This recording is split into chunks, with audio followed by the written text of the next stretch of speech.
उत्तर प्रदेश सरकार में मंत्री दिनेश प्रताप सिंह ने राहुल गांधी के बयानों को लेकर स्वदेश न्यूज के संवाददाता चंदन वर्मा से खास बातचीत की। इस दौरान उन्होंने बताया कि दीक्षा की बैठक में वो भी शामिल थे। राहुल गांधी ने 181 पर कॉल किया तो फोन नहीं उठा। उसको लेकर राहुल गांधी ने तमाम तरह के आरोप उत्तर प्रदेश सरकार पर लगाए।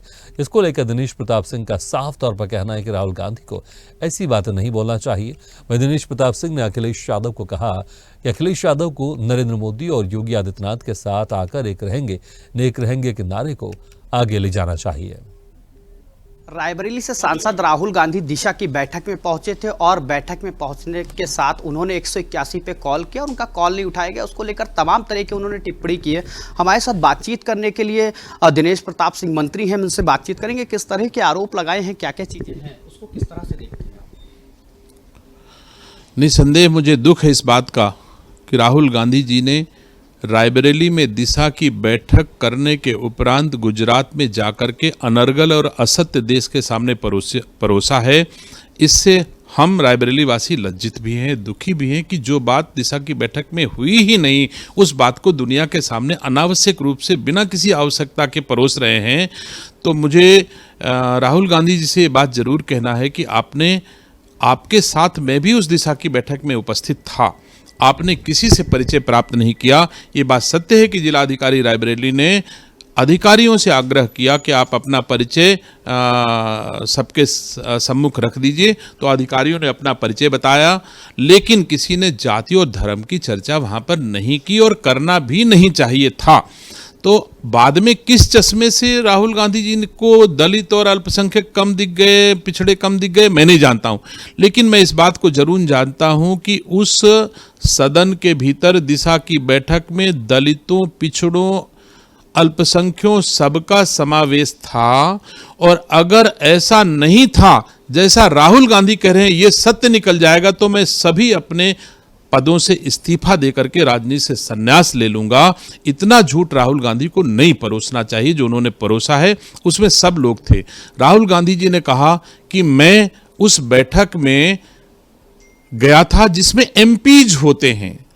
4 बार के सांसद को अगर ये पता ना हो कि दिशा की बैठक में एमपीज होते हैं या जिला के अधिकारी और जनप्रतिनिधि वहां के स्थानीय निर्वाचित होते हैं और भारत की सरकार के द्वारा संचालित योजनाओं के अनुश्रवण के लिए वो बैठक होती है, तो मुझे दुख इस बात का है कि राहुल गांधी जी कितने योग्यतम व्यक्तित्व हैं कि आज तक 4 बार सांसद रहने के बाद भी दिशा की बैठक में कौन होता है नहीं बता सके। उनसे बेहतर तो हमारे रायबरेली के प्रधान हैं जो उसी दिशा की बैठक में बैठे थे और सही दिशा में वो डिबेट को ले जा रहे थे, जनता की बातों को ठीक से उठा रहे थे। लेकिन राहुल गांधी जी उस दिशा की बैठक में नहीं बोल पाए। अगर दलितों, पिछड़ों की बात राहुल गांधी जी उठाते हैं तो मुझे पूछना पड़ेगा राहुल गांधी जी कि आपने रायबरेली जनपद में 1991 से 2022 के बीच में जितने भी विधानसभा में टिकट रायबरेली में दिए हैं अपनी लोकसभा में, क्या उनमें आपने दलितों, पिछड़ों को कितना टिकट दिया?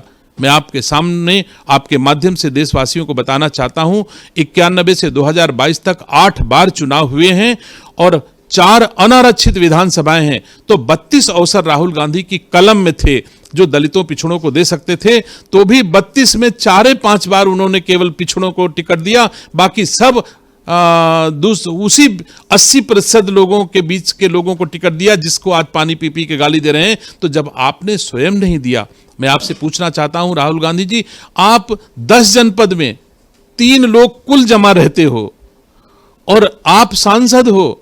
आपने अपनी सेवानिवृत्त मां को भी एक किसी दलित और पिछड़े का हक मार करके राजस्थान से सांसद बना दिया।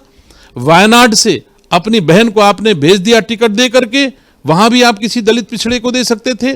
10 जनपद के 3 लोगों में भी दलित और पिछड़े हमको नहीं दिखाई देते हैं और तुम बताने निकल पड़े हो कि दिशा की बैठक में दलित पिछड़े नहीं थे।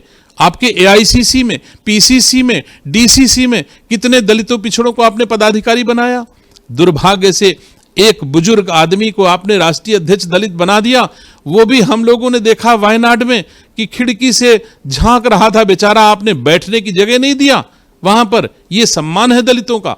बिल्कुल, ये हमारे साथ उत्तर प्रदेश सरकार में मंत्री हैं दिनेश प्रताप सिंह जी, जिनका साफ तौर पे कहना है कि अखिलेश जी आए हमारे साथ और एक रहेंगे नेक रहेंगे का जो नारा है उसको आगे ले जाने का काम करेंगे।